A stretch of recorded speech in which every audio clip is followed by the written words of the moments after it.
Hi, and you're very welcome back to the Leitrim GAA podcast here on finalwhistle.ie. My name is Breifne Earley, and I'm joined once again this week as co-host by Aidan Rooney, of course, one of the members of Leitrim's victorious 1994 winning team.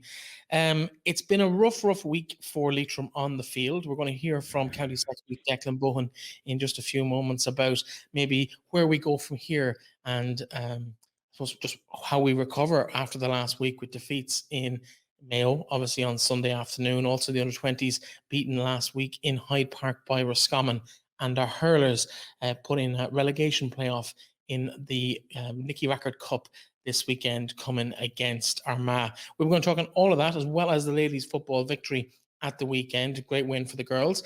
And of course, the closing in on this club championship in just a couple of weeks. We're just a few weeks away. The intermediate finals, junior finals from last year, of course, still to be played. They'll be played in 2 weeks' time. We'll be looking at them next week on the show. But the draws for this year's championship are going to happen this week on Thursday evening. You'll find out who your team will play this year in the club senior and intermediate championships. Aidan, we're going to talk Declan in a second, but I suppose, first of all, maybe your thoughts on the game at the weekend? Very disappointing, Breifne. I suppose the worst thing you can say about it is it was expected.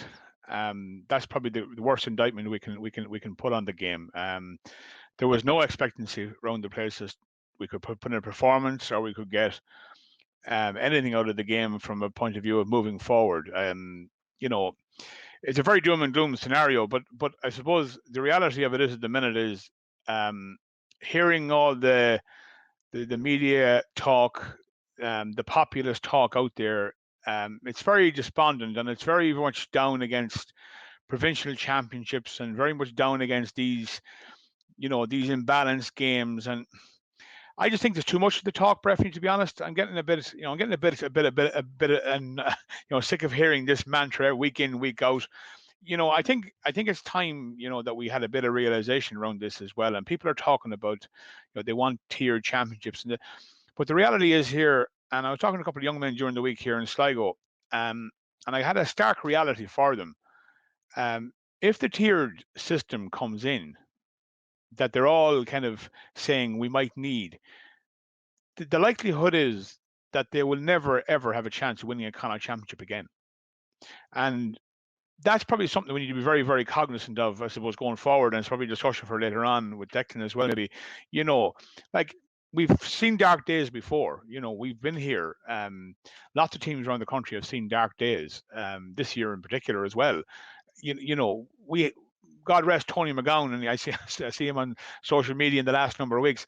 Tony was the eternal optimist. I think at this stage in Leitrim, we need to have a little bit of kind of, I suppose, accountability, first of all, but optimism as well. We need to have accountability, and I suppose the people who need accountability most, I suppose, I would say the players need their accountability for themselves as well. We will blame Terry Highland, we'll blame County Board, we'll blame resources, we'll blame everything. But ultimately, the players need to have, I suppose, a clear look at themselves too and say, are they fully accountable for what's gone on this season with themselves? Are they happy with their performance yesterday? Are they happy to go over to Castlebar, same as Sligo were in Marfix Park a couple of weeks ago, and succumb to the line that we're not good enough for this? Like, that's too easy. Yeah, and I suppose today's discussion for the next 15 minutes or so is more about, we are where we are. How do we get to make sure that this doesn't happen again, or that we can change the direction we're heading in? And I suppose at this point is probably a good time to bring in the County Secretary on this. Declan Bohan, you're very, very welcome back to the show. How are you, Breifne? And Aidan, how are things? Declan, how are you? Good. I've had better days as a Leitrim supporter, I suppose, but in terms of, I suppose, the situation, you were in MacHale Park yesterday, you flashed up on the TV a few times, sitting behind Terry on the bench for Leitrim. What's your take on, I suppose, on the game and maybe where things went wrong on the day? Well, it was, I think I just heard your prelude, if you like, to this interview backstage, if we like to call it that. Yesterday was a very difficult day. It was a very difficult day for anybody that was associated with the team, and that includes, supporters, obviously, players, their family members, and the team management and county board officials. And, I suppose what didn't help the situation was that, you know, it was beamed out live on TV as a prime match, if you like, on 2:00 on Sunday, and it has started a narrative or continuation of a narrative around championship structures and so on going forward. To look at it bluntly, we were totally outclassed. Let's be honest about it. I mean, there's no other way of saying it. We were well beaten.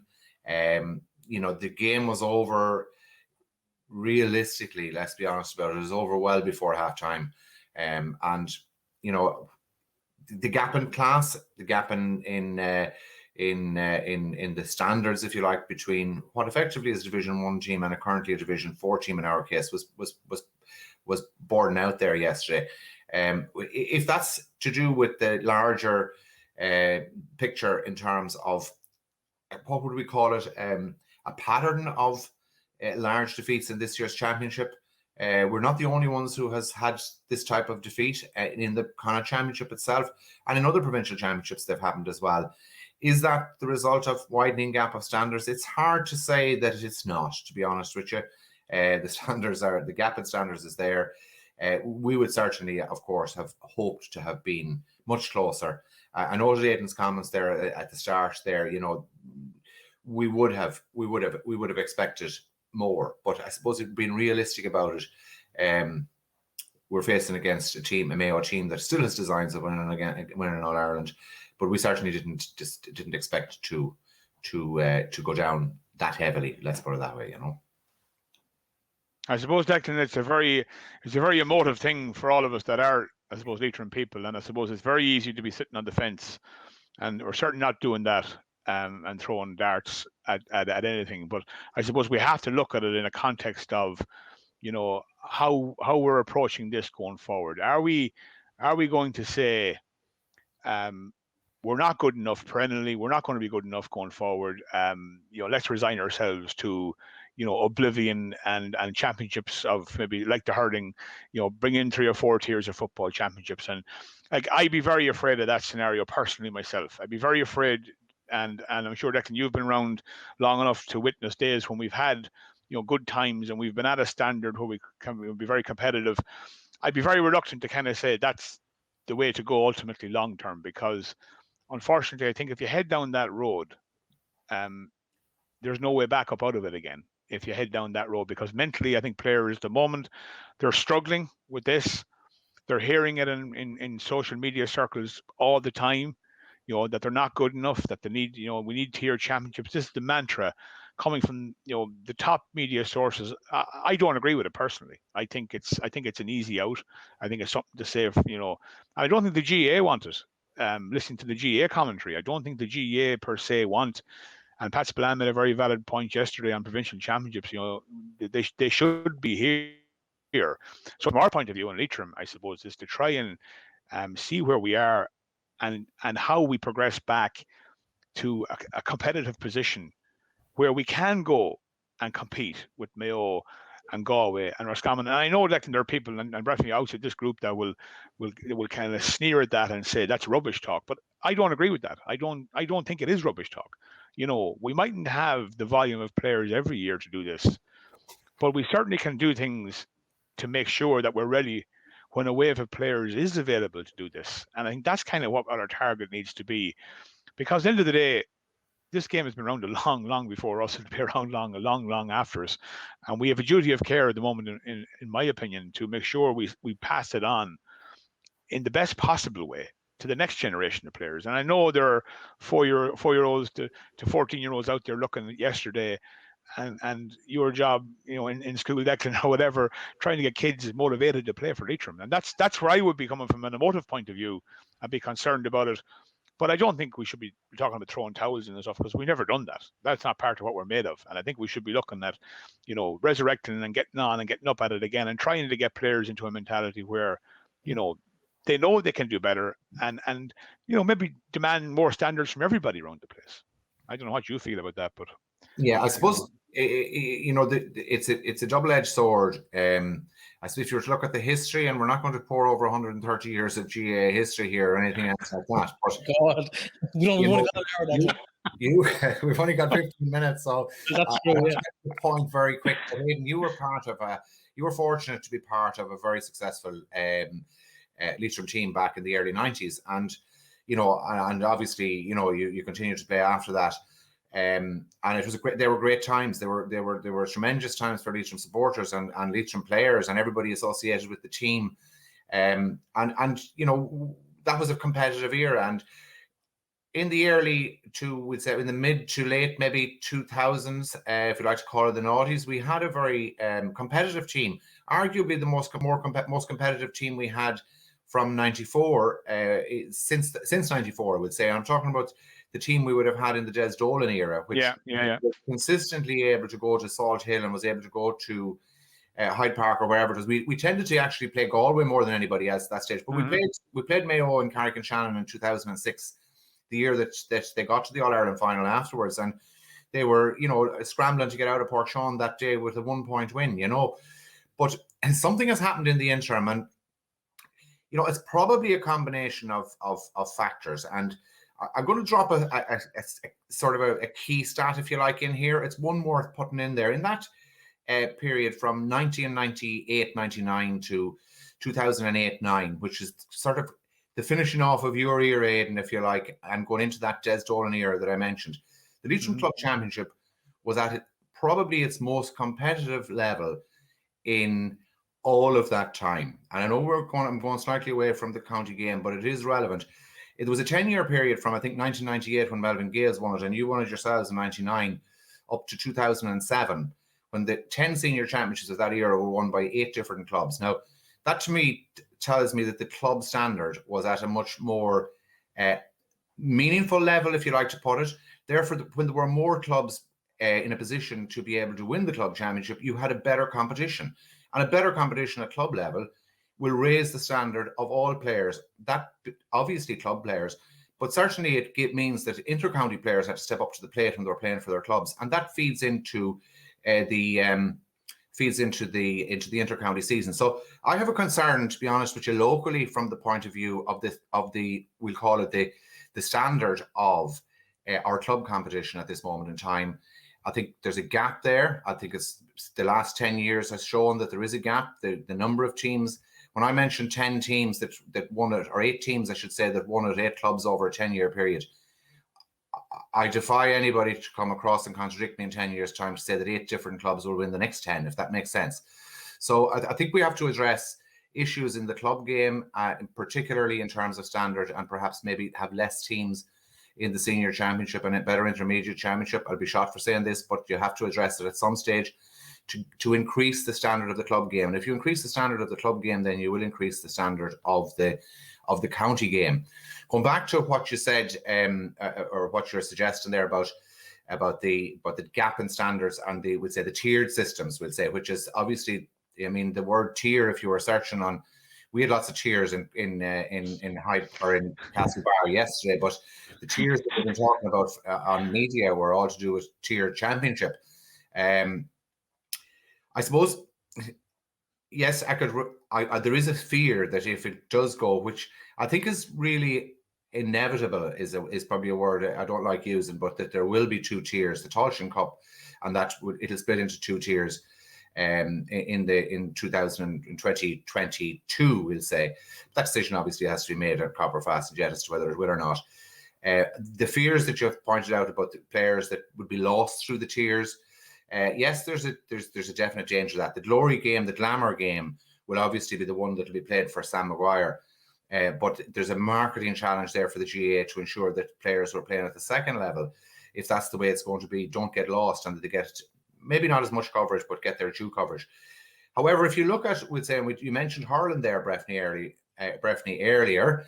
We're getting all the spoonerisms out here now in one go. But anyway, the Leitrim hurlers, and you've been at a few of the games, Breifne, if not all of the games, are playing at the bottom level of hurling, but that doesn't decrease their desire, or doesn't decrease their they're playing in the Nicky Racker Cup, second lowest level, I should say. It doesn't decrease their desire, nor their preparation, nor their will to want to win a competition and improve themselves.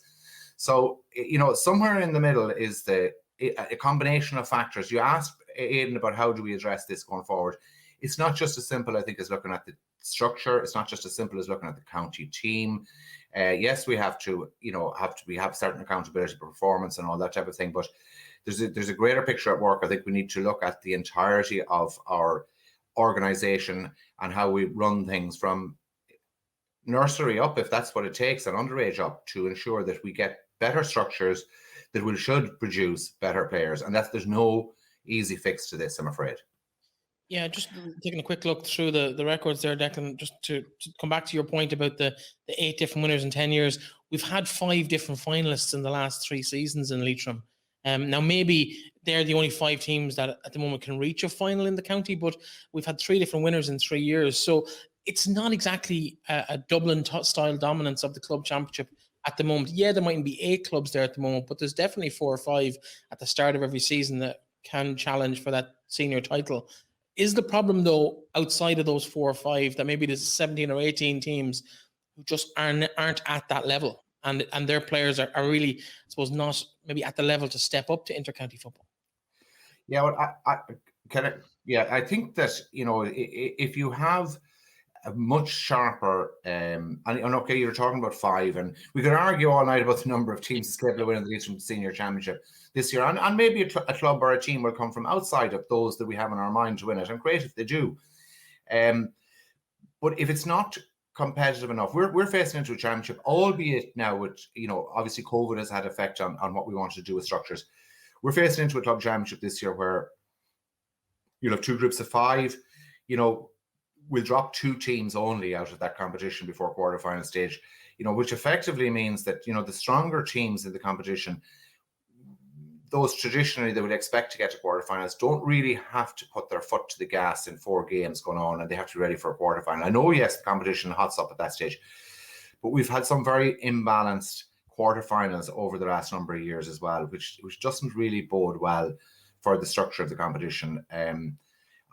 I think that, if we have, you said, okay, obviously we've got three different winners and 5 different finalists over the last 3 years, certainly we wouldn't be even dreaming of introducing a championship that would have less than 8 teams. But I think 8 is about right, I think, for us.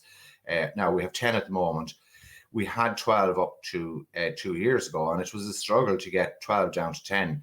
I'm not even suggesting that it'll go to 8 in the short term, but I think in the longer term, we need to have a closer look at that. And there's nothing wrong, by the way, when we're talking about tiers, there's nothing wrong with having a very competitive intermediate championship or junior championship either. No, but I suppose, Declan, and I fully agree with everything you're saying. And it's more a discussion, than a debate long term. But I think there's certainly, my looking at football over the last 10 years, particularly at adult level, and maybe over 18 years through underage into adult, there's definitely an apathy around football now that wasn't there. Declan, in your opinion, do you feel that there's apathy among players in the current climate that maybe mightn't have been there several years ago? And I mean in the context of players not committing to play for their county team and taking other options. Yeah, I suppose part of that is probably related to the fact, you've mentioned 1987 and, when you started, and, society has changed and players have changed, and, what they can do with their time has certainly changed a good bit in that era of time. All of our current players obviously weren't even born. They wouldn't.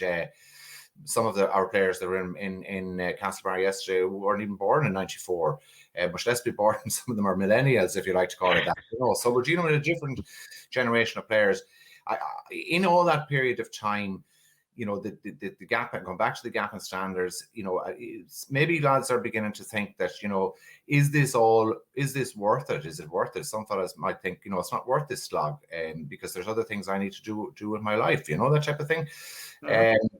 But having said that, I agree with what you said. It's still and always will remain a singular honour to represent your county. And to be fair to the lads that went out yesterday, and it was a tough day for them, they all did their as best they possibly could on that day. We might not be happy with the result or otherwise, but they did put themselves forward. Let's not forget that they put themselves forward.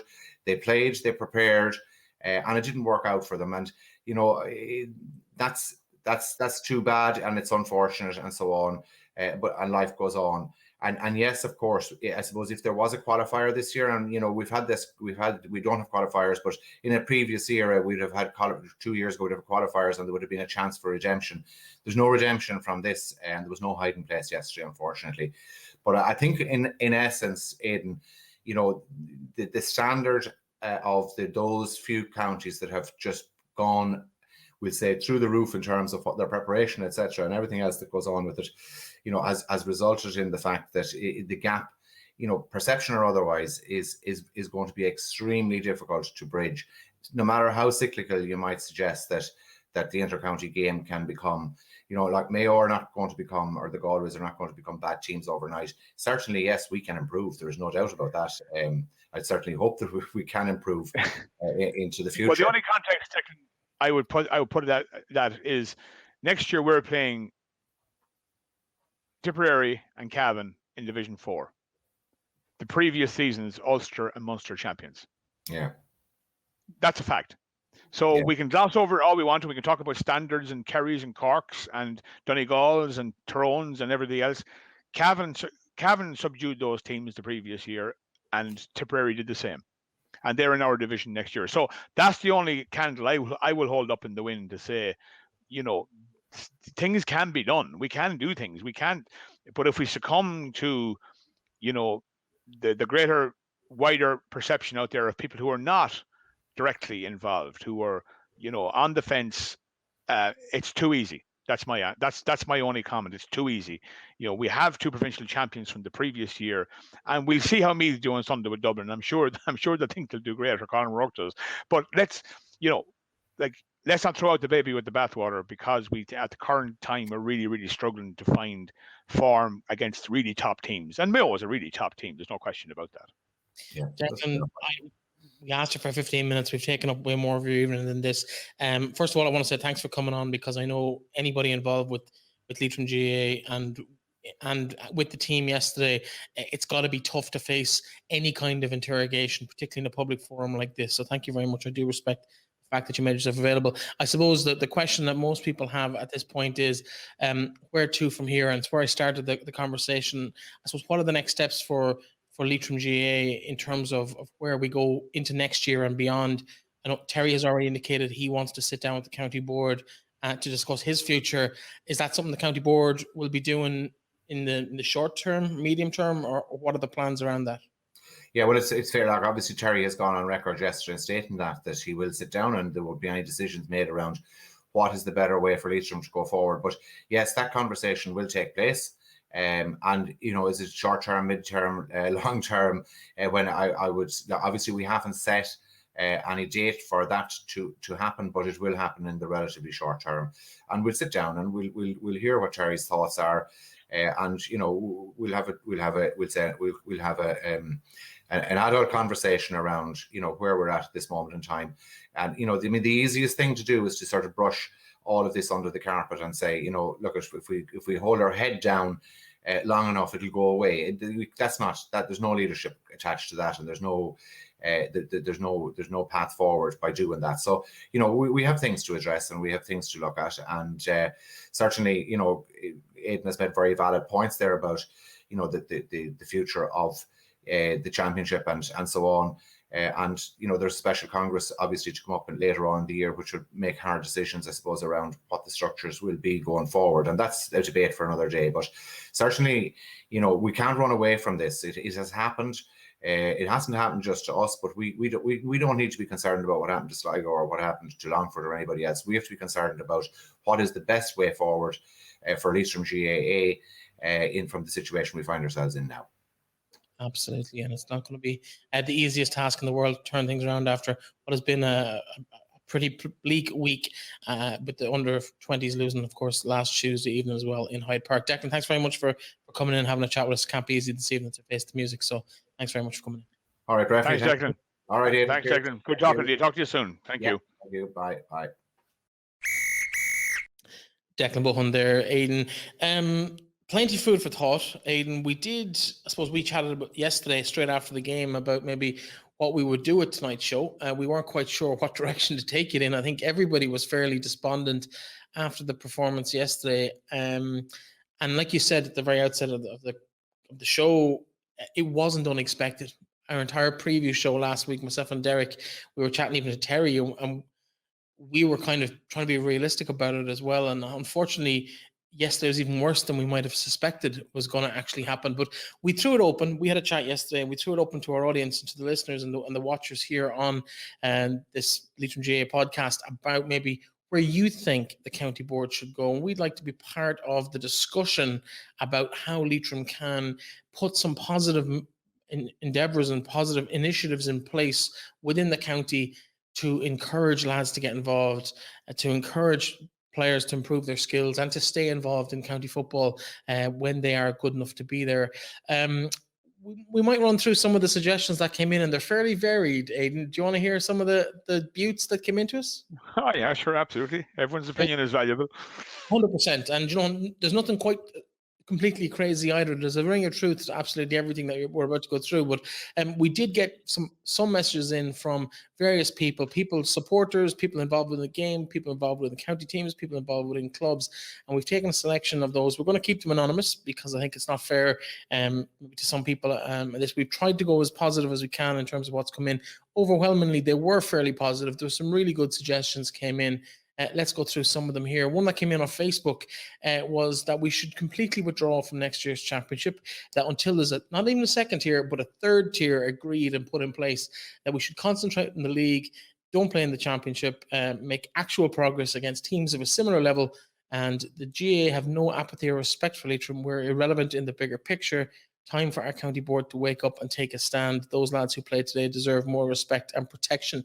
Now, while I agree with some of that, I think the concept of withdrawing from the competition, doing a Kilkenny on it effectively is really not viable, Aidan, is it? Not at all. The person has merit in what they're saying about the championship, but not withdrawing from the championship.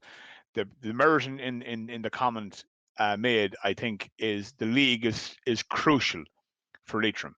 The league is absolutely crucial. Like, we shouldn't even be considering a championship conversation.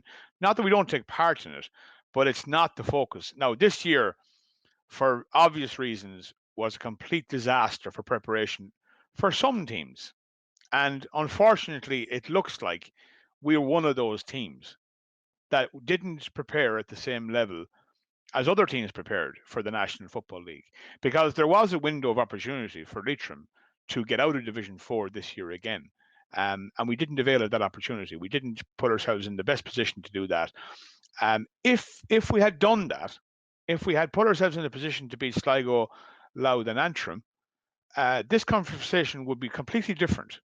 Albeit we might have got the same result in Castlebar as we got, the conversation would be different because we would be in a Division 3 position next season and a better foothold to start to develop and keep going our development processes. Because last 2 years ago, remember, we got promoted. We had a very, very vibrant, county looking forward to Division 3. And unfortunately, by the skin of our teeth, we weren't able to compete in Division 3 by the skin of our teeth only. We just did a couple of games, a point or two here or there. So we were in the mix, and then all of a sudden we're back this year again, and everything is it's not doom and gloom. It's probably reality of where we are at the moment. But to answer that caller's question, I totally agree with their comment on the league. Absolutely, the league should be our focus, but not withdrawing from the championship. We still have to go out because that's too easy. If we don't, like, we have to, in the modern world, losing. We have to learn how to lose as well and be able to take it and develop it and work from it and come back from it. So yeah, there's a pro and con in that comment, in my opinion. Absolutely, the league has to be the focus, and then the championship, you take that as your barometer of how much progression you're making. Now, here's a little one that has been mentioned a few times. Terry mentioned it last week on the show about developing younger players and really going in at the grassroots levels. Hey, Breifne, take a look at the club underage scorelines. Teams playing lads 3 years below the age grade just to be able to field a team. Take a look at the model in Kerry, which could answer our problems. They have a club championship and also a championship where you have to play within a 2-year window And if a club cannot stand on their own within those two-year age group, they don't compete. They have to merge with their clubs. I'm paraphrasing the introduction here, but there's a final competition, which is a regional championship, and it played in a 1-year window. So essentially, you're a true under 13 or a true under 14 or a true under 15, and that acts as your inter-county team trials, your inter-county squad trials. And I know this has started to come in at underage level in Leitrim, but this contributor was suggesting that maybe it could be something that comes in at every age grade. So you play within a 2-year window in your club, or an amalgamation of clubs depending on numbers, but that the cream of the crop might come into maybe a quarter of the county, and they play each other in a round robin or in a regional or a divisional competition, effectively, where everybody is of the standard. All squads have the appropriate number of players, that you're not relying on the same 13, 14, 15 lads to be there every single game to basically field a team.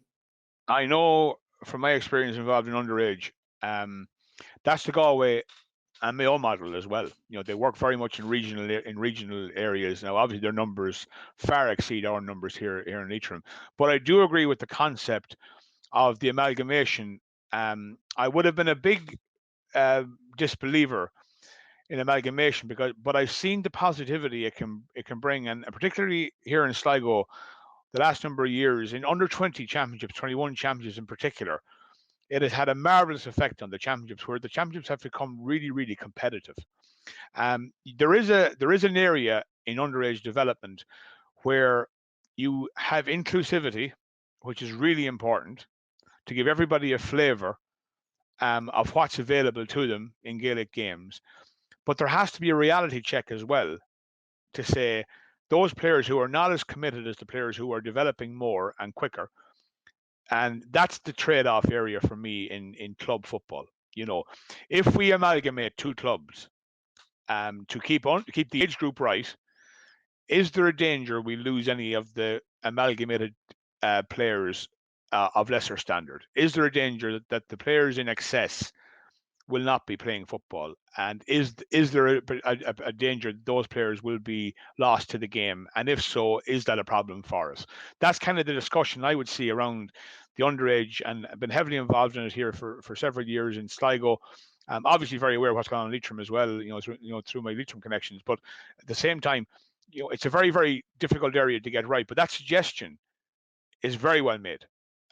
I have seen the benefit of amalgamation for championship football at full 15-a-side. I think what happens in the smaller county, Breifne, is that we end up playing smaller-sided games, which I think is a disaster. If you look at the rugby model and the soccer model, which are relevant in this conversation, they tend to play their numbers. If it's 11-a-side or 15-a-side, for a large extent. And if we start in Gaelic football, because a club only has 9 players of the age, we play 9-a-side. To me, that's not Gaelic games. That's different. That's a different model. And this I think I've seen it, and it definitely has a knock-on effect down the road. When you come into 15-a-side football, the kids have been playing 9-a-side or 11-a-side with their clubs because of numbers, maybe in a Division 2 or Division 3 championship. It's great for the club to have its own identity and all that, absolutely. But so you have to cater for both. The club has to maintain its identity, but you still have to maintain a standard, and a standard comes from playing 15-a-side football, because that's what our game is, 15-a-side. Yeah, we've all seen those underage games where 9 or 11-a-side, where you've got 1 or 2 strong players, and it effectively becomes a contest of our 2 best players against your 2 best players. Correct. It's an athletics event, nearly more so than a football game. It's who can run the pitch more often and more reliably than the other without making a mistake at under 10 or 11 or 12 or whatever it might be. We've all seen those games, and while I love the idea that clubs keep their identity and that, I think maybe that's part of the conversation that we need to have in future about how the games are structured. Now, a lot of clubs, because of rural decline and population decline in Leitrim over the last 10 or 15 years, have been forced into amalgamations anyway, but maybe they haven't always been the right amalgamation. Maybe the town team amalgamating with a rural team, maybe the 2 or 3 rural teams should amalgamate and play Division 1 rather than the town team amalgamating and just pulling in players to the detriment of lads, as you said yourself, who might have been 14 or 15 on that team, now maybe not getting a game. We'll jump to another contribution that came in, and this one wasn't sent to us, but it was one we picked up from social media. In fact, I think you spotted it. I'm not going to name names to protect, again, we don't want people getting put on blast about their comments from the show today, but a former county player, teammate of yours over the years, Aidan, basically very critical maybe of the demeanour of the sideline, without giving the specifics, but the demeanour of individuals on the sideline, and particularly Terry on the sideline, and basically claiming that they felt he was too casual. Now, I'm a fan of the casual manager who's done their work on the training field. Maybe in this case, I don't know whether they have a point or not. What's your own thoughts on that? Should a manager, if a manager's not losing his head on the sideline, is that an indication that he's not actually, that he doesn't care? I'm not convinced that that's actually the case, but in this instance, no, I obviously, without naming the names, and there is a point well made, and the point would probably go pre-game. Was the towel thrown in? Because it happened here in Sligo, Breifne, where it was very public, where Tony McEntee had said 2 weeks out, this is a done deal. We're going to get beaten by Mayo. And it caused a small ripple here in Sligo, but not the type of ripple it should have caused. I think that's the comment, is that before the game, it was just certainly during the game.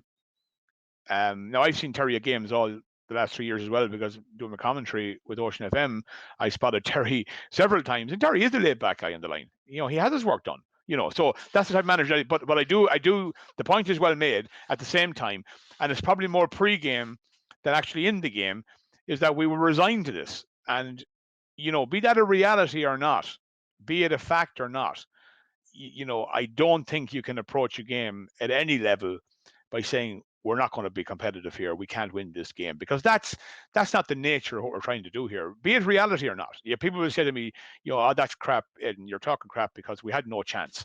Well, we had the same chance, of trying to do, the best we could do.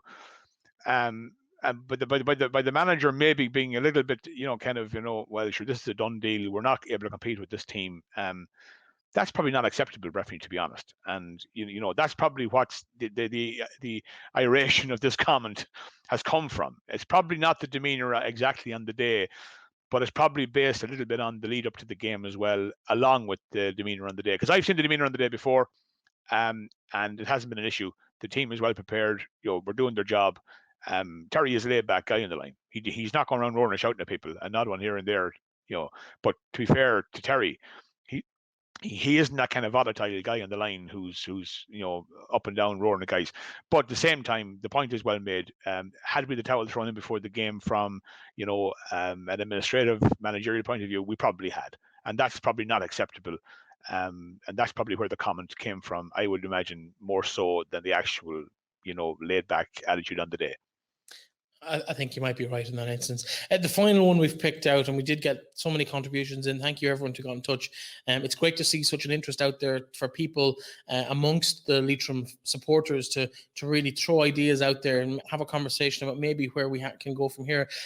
One was in relation to the educational side of the game, and in terms of how the game fares out in the schools. And Coming Among School obviously has its history, but this was particularly with the secondary level schools, and it was basically, I'll paraphrase parts of this just to protect identities and stuff, but secondary schools are a mess. The only school where the student population is fully Leitrim is in MacHale. Obviously, all of the others around the county do take players in, whether it's in Carrigallen, they take them in from Cavan or Longford, and Leitrim or Carrick-on-Shannon will take players in from Roscommon, and Manor Hamilton will take them probably from Sligo and from Cavan on the other side.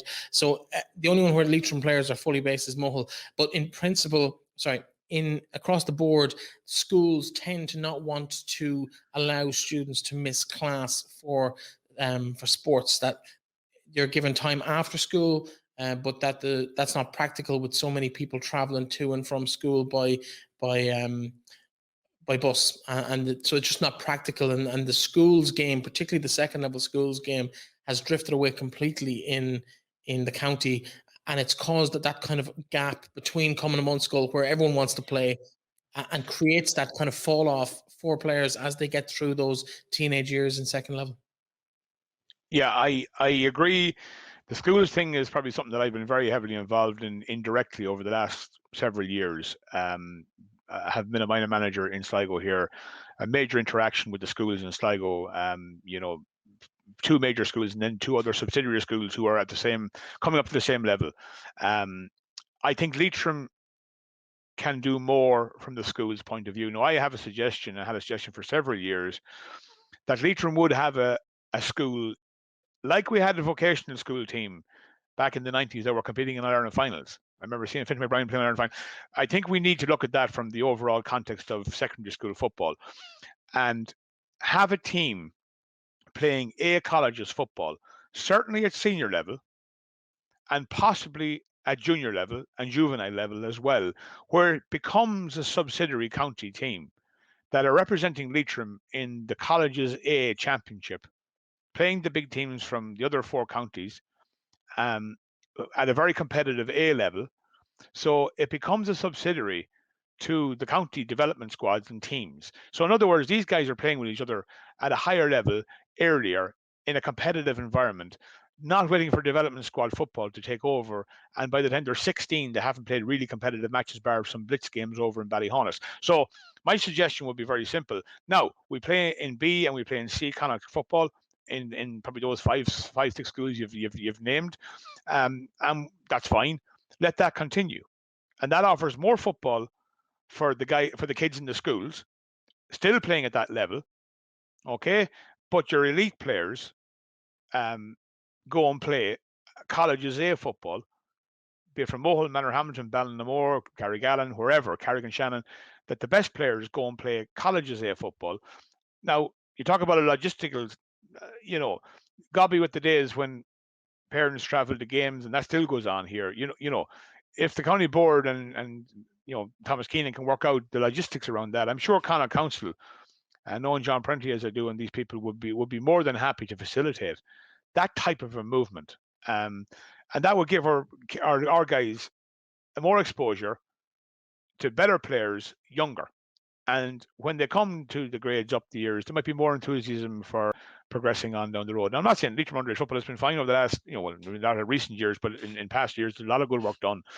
But that's one of the suggestions I would have, is that we try and introduce, better A football for our guys, our kids in school, through secondary school, to give them something to buy onto. Because the vocational system did work. We weren't competing in Ireland finals, and we did bring players through from all those teams into adult football. There's no question. Finton obviously sticks in my head because I remember back that day in Croke Park specifically, but there are other players in that group that have come through as well. So that's a suggestion I would make.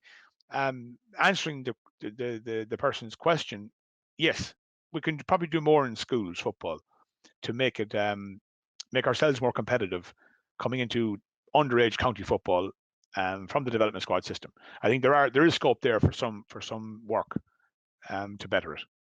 No accident that was in the mid-90s as well, when the senior team were running high. I think it was 95, and I think, if I'm not mistaken, it was Donegal they played in Cup that day. In terms of, I suppose, intercounty stuff, let's maybe draw a line under that. I think we've probably talked around the houses today. Thank you so much to Declan Bohan for giving us his time to come into us for about 20 minutes earlier on in the show, and to everyone who sent in those contributions and offered suggestions. I think they are very worthwhile ideas, and I think they, and maybe many, many more, need to be sat down and poured over. And I think a real strategy for where the county is going is something that's required over and a long-term strategy, a 10, 15-year strategy, with a specific 3 to 5 year kind of plan over the next period of time, is something that could be looked at by the county board. But I know there's a lot of hurt being felt around the county in the last week or so, and hopefully we can move in a positive direction from here, whoever and whatever that involves over the next few months. I suppose time will tell how that all pans out. In terms of other games, let's just maybe cut back through last week's games. I don't know if you saw the under-20 game in Hyde Park on Tuesday night. About 5 moments of madness, 2.5, 3 minutes either side of half-time. Other than that, it was a fairly tight game, but 4-3 in the middle of a black card period, just around half-time, absolutely killed it as a contest, Aidan. I left Emlyn, obviously is training with us at the moment in St Mary's here, and obviously I was watching with great intent for several reasons, for Benny and for Emlyn and obviously for the team. But I left the house to go training with St Mary's here, and the score was 9-6, and I think we were within a few minutes of half time, and I was reasonably confident this is going pretty well. I arrived up at training, and someone says, "How is the game going?" And I just turned on Twitter, and it was 2-10-6, and all of a sudden, and then we're obviously training, and then the same debacle happened after halftime. So yeah, that 3 or 4 minutes of absolute madness put the game beyond our reach very, very quickly. I suppose the fact that we were in the game, like Emlyn's response, to be fair to him, like, was complete shock. They couldn't believe it, that it had happened so quickly, and the game was gone from them, before they could actually react. Nearly, 2 mistakes after half time, 2 goals again. The game was over. So there was no answer really to it. It was just one of those situations that just got out of control, and the game was gone. Very unfortunate for a game that was competitive. That Leitrim were thereabouts coming into half time, and they would have been very happy with the 3-point deficit at half time, and looking second setting up, and they're ready, as you said, they already had their halftime speech ready, for a 3-point deficit to kind of get out and get at it in the second half, and maybe turn Roscommon over. But that went from that conversation to a conversation of, we were out the gate, we were 6 points, 12 points, whatever, or 10 points down at that stage at halftime, and the game was kind of half done. Like, so yeah, very disappointing, Breifne, I suppose. Like, we would have looked to be competitive, and as you go through the age groups of minor and 21 or 20 now, as it is 17 and 20, you really should be competitive in those age groups, because the stuff we talk about at adult level, and maybe, the gap at inter-county senior level, that's not there at under 20 and minor level. Generally speaking, the teams are more competitive, very much closer. So that's why it's more disappointing, really, because you were in the hunt and probably should have been in the hunt, right to the end. And unfortunately, because of those 4 minutes of, as you said, madness, that was gone. Yeah, I was there on the night. It was a good crowd, to be fair, and there was a lot of expectation going into the game that they really could compete, and they did, as you mentioned, for 31 minutes. A black card, and we had 2 on the night, one very, very late as well, but it just wasn't to be for Leitrim on the night. And I suppose it's just, given the week that was, I suppose not much to be taken from that game, and just one to write off, unfortunately. But anyway, we move on. In terms of Saturday, in terms of inter-county stuff, the hurlers and the ladies footballers both in action at 2:00. Mixed reactions. Both teams went against form for the first half of the game. The ladies expected to dominate their game. They found themselves 4, 5, 6 points down at halftime. The hurlers, the opposite. They were expected to struggle, and they were a good few points ahead at the interval and a man up. But it all went pear-shaped in the second half. The hurlers ended up losing, kind of as was anticipated, to a much stronger Donegal side that won the Nicky Record Cup last year. And the girls, despite trying very, very hard to blow it, did come away with a victory on the day. 2 missed penalties, lots of goal chances missed as well through the game. Just things didn't go right. And I suppose, to coin, or to take a phrase maybe that we've heard in other codes of football, they won ugly on Saturday, and they won despite never really getting out of first or second gear. They had enough to put a very disappointing Fermanagh side to the sword. Won by a point, 112 to 111, the final score there. Have you seen much of the ladies this year? Aidan, I know you're probably up to your eyes with your own stuff. To be honest, Breifne, I haven't, but what I've seen is the momentum. Having spoken to Hugh at the very start of this podcast, I was very, very impressed with Hugh and his approach and the response he was getting from the girls. And then we spoke to Mayo here then a couple of weeks ago. There was huge positivity around the ladies team, and is around the ladies team at the moment. And I suppose that's something we can probably take a leaf out of the book from the men's side of things. They've generated a positivity. They have enthusiasm. They have a vibrancy about them. Wherever they end up, they've had a reasonably good season. They've had a decent. The hurlers, unfortunately, are kind of a mirror of the footballers in a certain amount. The momentum hasn't been with them. They've lost tight games, and they've ended up, chasing their tails a little bit, and that momentum is just so hard to break. If things are going against you, and I know that I watched the game on Twitter at the weekend, and you could say, they're going very well here, and they're, and all of a sudden, again, But momentum, Breifne, and kind of expectation and all that stuff that comes with it, it does have a weigh you down eventually. And I think the hurlers are probably a little bit a victim of that this season. It's just they haven't got the run. The couple of games early on, remember that game at the very start, and one decision, and all of a sudden the game is gone, and those things can swing a short season. And I'm not blaming the short season. I'm not giving any team an out from that point of view. Like, every team is the same, but this short season hasn't done us any favors in the hurling or the men's football. It really hasn't done us any favors. I think Terry probably did point to this himself, on a number of occasions. And Terry basically, I think, threw the towel down early on and said, "This is not a proper season for." And he has a point, but it is what it is, and we had to get on with it. But I think the preparation and the longevity of the season was not what it was expected and what was needed. But unfortunately, and I would take that as a positive going forward, Breifne, that please God, COVID stays under control in the next number of months, and we do get a full season next season, where this kind of year is gone and forgotten and put into history. There is some validity making that comment that, it hasn't been easy, and that's probably come out and hurt us, certainly on the men's side of the game, whereas the ladies have had a bounce on this, with the new manager coming in and the enthusiasm and the vibrancy and the young team as well. A lot of young, good quality players, Breifne, and that does breed, it gives the older players in a group a bit of vitality, and it does push it on. And maybe that's what's given the girls as much a kick as anything else this year, is that they've had so many young girls coming through with such positivity and such quality. Yeah, absolutely. They, of course, face Clare this weekend on Sunday afternoon. That game in Duggan Park in Ballinasloe. They play Clare.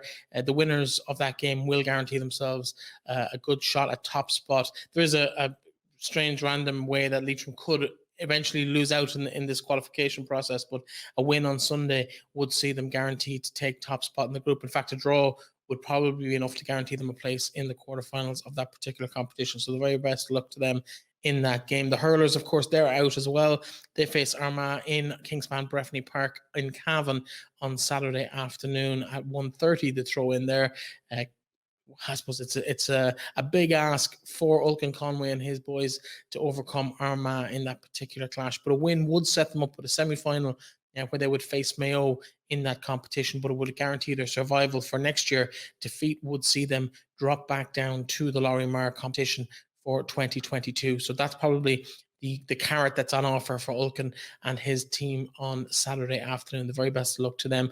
I think that's our intercounty thing done and dusted. And I suppose really it's a case now for the next couple of months of getting on with the club scene, Aidan. So you're no stranger to the club scene, having both played and managed with Glencar, Manorhamilton over the years. But in terms of this year, the draw takes place on Thursday evening. Most people will be very excited about who they're going to be facing in the round robin stages, or will they? Because as Declan mentioned earlier when we spoke to him, there's 4 teams progressing out of 5 in this particular competition in the group, and either side of the draw. How important is the group stage really, or is it just about getting minutes in the legs, getting games under these players' belts, and setting yourself up and structuring yourself for a run at it from the quarterfinal stage on? Well, I don't know how to approach this question, but I've seen both sides of this. I've seen it in Leitrim, looking after Manorhamilton. The championship had the very same format. I think the second year I was there, where there were 4 teams progressing out of 5 to a quarterfinal stage. And to be honest, we were beaten in Drumshanbo by Bornacoola. It was fantastic for Bornacoola. It was as big a win as they ever had. Declan Bohan, he was as happy a man that day as I ever seen him. But that was so.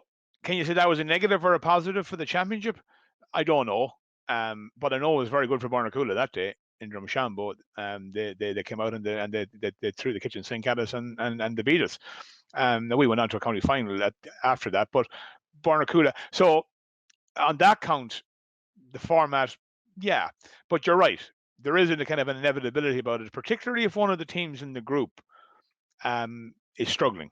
If one of the teams in the group is struggling, and this is where Declan's comments earlier on, Breifne would have alluded to, getting the 10 teams down to an 8-team championship.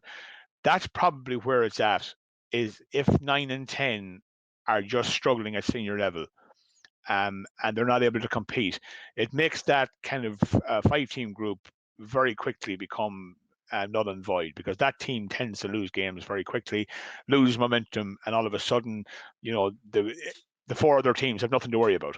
And that's the drawback. Again, because the two counties are so much in parallel at the moment in lots of ways, Sligo have the same format of championship, 5 and 5, but only the top 2 go to semi-finals. And I was involved in that championship last year with St. Mary's, and I'm involved in it again this year with St. Mary's. And I'll tell you, there's no breathing space whatsoever. Your first game is crucial, so there's no space for error. And if the bottom 2 teams go to relegation, and the middle team is the only team that has no more games. So basically, if you don't finish in the top 2, you're out of the championship, which I think is, I was a bit kind of coming out of Leitrim into Sligo. I was kind of a little bit saying, no, hold on a minute now. Give us a chance, in case we don't get up this team at the start. But that being said, it's turned out a very good format. It's made it very competitive. I think, to be fair to the county board and to the CCCC, who dictate how these things operate, and county convention, I suppose, has a big say in that as well. As far as I know, and I'm open to correction on this from listeners if you want to let us know, but I think last year, pre-COVID, the plan was to change it to top 3 would progress. First would go automatically to semi-finals, second and third would go into the quarterfinals, with the winners of that obviously progressing on to play the first team in the groups in the semi-final stage. So it would have made it just a little bit tighter to get out of the group, that you wouldn't have the fallback of just winning 1 out of 4 games and being in the knockout stages. Well, that's probably a better scenario, Breifne, to be fair, to the CCC in Leitrim, because that includes the third team. The third team in Sligo ends up in no man's land. They're gone. Their season's over. So they played their 4 group games. If they end up in third place, their season's over with no other game to play, and that's fine. Okay, that's it. But the Leitrim format, that's actually a better format, because what it does is it rewards the top team who finish the top of the group with their semi-final spot, and the other teams then, that's a better format. And I think that's the kind of innovative ideas that will make the championships stronger. The debate will always go around about numbers in championships. Some people will believe we need to keep the numbers high to try and keep the standard up. Other people will say we need to be more cutthroat and reduce the numbers to make sure that the right teams are in the championship at each grade. There's huge merit in both arguments. I think the second argument is probably the one at the minute that we probably need to focus on a little bit more, because we need to create the standard again and bring it up, that we have 8 competitive teams in each championship, rather than the 12 teams and trying to develop the bottom 4. It doesn't seem to be working at the moment, that model. So maybe those 4 teams in intermediate championship or in junior championship from intermediate down is the best way to go, to try and create a standard with those teams and bring them back up again, rather than having them in there perennially struggling in a grade that they're not able for. So this goes back again, I suppose, across all inter-county and everything. But from the club point of view, I think the county board are doing their absolute level best here. And there's an awful lot of talking into this to try and get the best model to get the more teams competitive in the county. That's ultimately what the goal is here, is to get more teams, more players competitive. Yeah, and I think you mentioned the county board have done a great job. And I have to be honest, the very fact that we're here, and you can see around us if you're watching us here on YouTube, that this show is done in partnership with Leitrim GAA. And that wasn't us that approached them. They approached me and about the work that we've been doing over the last couple of years to promote the games, and they wanted to buy into that. And I found in my discussions with the county board this year, they've been very transparent, they've been very open, they've been very willing to try new ideas. And I really think that there's a really good group of people around the table at the top level in the county at the moment. And I do believe that they're going to get this predicament that we find ourselves in. They're going to find a solution to that. I think it's just a case of buying into what they're selling really over the next couple of weeks, months, and years as we try and push it on. I know Stephen McGurn and the 2 new games promotion officers, that's not quite their title at the moment. I don't have it off the top of my head, but the new staff on the ground coaching and developing coaches and the coaching pathway in the county are doing fantastic work with their Thirst program we featured on the show a couple of weeks ago. And I think we need to allow that process to develop through the system. and really recreate that kind of those back to basic skills. Anyway, in terms of the games of where we are, Aidan, we might just take a quick look back at the results of last weekend. We've gone through the inter-county stuff already, but there was a full round of games played on Friday night because of the inter-county action on Sunday. Everything got moved forward 24 hours or so. So Friday evening saw a range of games across the league in all divisions, full rounds of fixtures. The final round for some, because of the outstanding games in the championship last year that have to be played, which will be played in approximately 10 days' time as you hear this. The intermediate and junior championships down for decision in 2 weeks' time. Friday, the 9th of July in Division 1, Mohill 311, Melvin Gales 1-7, Leitrim Gales 118, Glencarman Hamilton 12 points, Ahowillan 211, Sean O'Heslin's 118. And St. Mary's Kiltar 315, Anna Duff 8 points. In Division 2, Dromahare 1-8, Gortletra a draw. We've gotten used to seeing draws between those two sides over the last couple of seasons. Allengale 6 points, Aucknasheelan 115, Carrigallen 113, Drumreilly 10 points, while Fina 2-6, Ballinaglara, should I say, 2-10. That's Fina 2-6, Ballinaglara 2-10, the final game in Division 2. And in Division 3, 2 games played over the weekend. Avas 115, Glenfarne Kilty Clogher 110, Drumkieran 218, Bornacoola 3-9. There should have been one more game played in Division 3, but that game has been moved to the middle of this week. Takes place on Wednesday evening in Kiltubbard. And Clune are the visitors to their new facilities there in Kiltubbard. That game thrown in at 8 o'clock.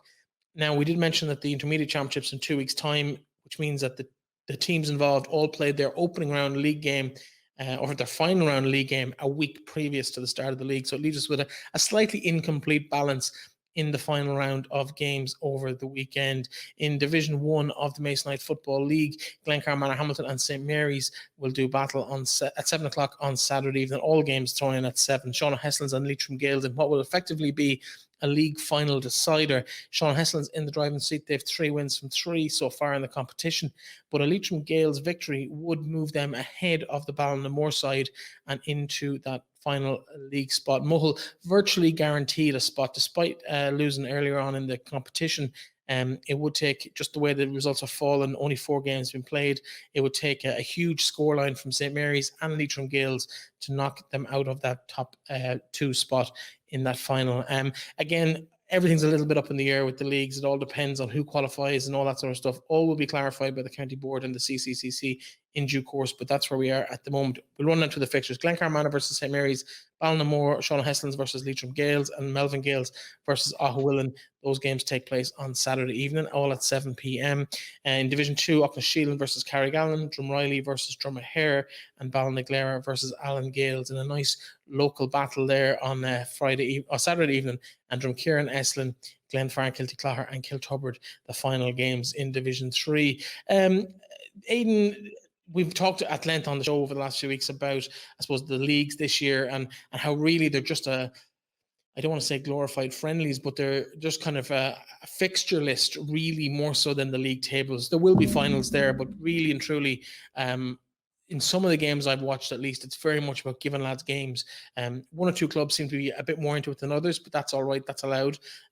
What's your own thought on the structure where there's no relegation, no promotion? As a manager of a team, would that interest you? How would you approach this? Would you be firmly looking at championship? I would, and the reason being, Breifne, like there's 2 sides to this. We're giving lads competitive football. You can see the clubs here, I think, that have a little bit more strength and depth at the moment. I think that's what's coming to the fore. You know, the teams that have more players available are progressing better in this league without county players being involved. I think it's very harsh on teams that have a lot of county players. I think it's very harsh to put them into a competitive environment where they can suffer. The club can suffer. So on that count, I think having a non-competitive is fair to give those clubs an opportunity to to play games without the duress of possibly being relegated without several players being available to play for you. Because obviously this includes hurling and football. You know, when you're talking about club football, so they're unavailable until Leitrim exit all championships. So the footballing side of it obviously finished at the weekend, and the hurling side is out next weekend again. So this is a problem for the county board. But again, it's only this season. This season is totally obscure. and every county board is trying to do their best to get games played. Sligo have gone for a competitive league, and what's happened now with COVID, it's really struggling to get games played because games have been abandoned and called off over the last number of weeks. So now they're out of time. So they've gone for a competitive league scenario, and they've gotten bitten by COVID. Leitrim have taken out that risk by having non-competitive leagues.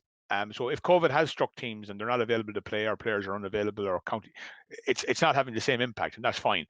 I think from the point of view of there is a trend developing in the results.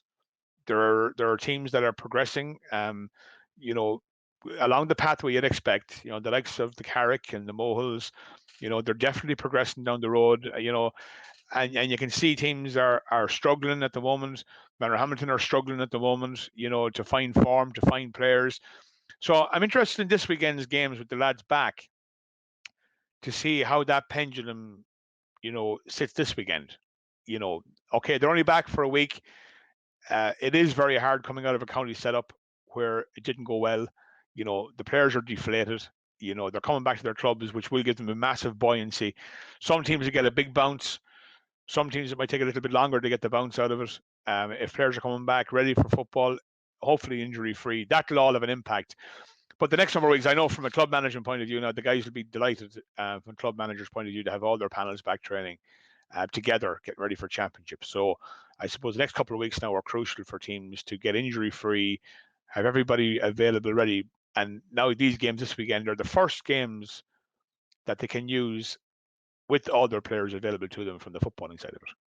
Yeah, the hurlers, of course, still involved in that. Yes. But I suppose we've run out of time tonight, Aidan. It's been a tough week, as we mentioned a few times on the show, for everybody involved in Leitrim GAA. I suppose we do now have the little bit of light that is club football coming down the tracks, and that little bit of hope is creeping back into all of our thoughts, maybe as what our clubs might do in their own championship campaigns over the coming weeks. Of course, the draw on Thursday night starts all of that, and we can start imagining how it's going to be defeating that local rival, or maybe even walking out on county final day in a couple of months' time. All of that still to play out over the summer. We're going to be here at every step along the way. Can't wait to be bringing that to you over the next couple of weeks and months. Aidan, thanks once again for joining me. To Declan Bohan, who joined us, and to all the contributors who sent in some thought-provoking ideas to the show. It's greatly appreciated that we have that audience interaction.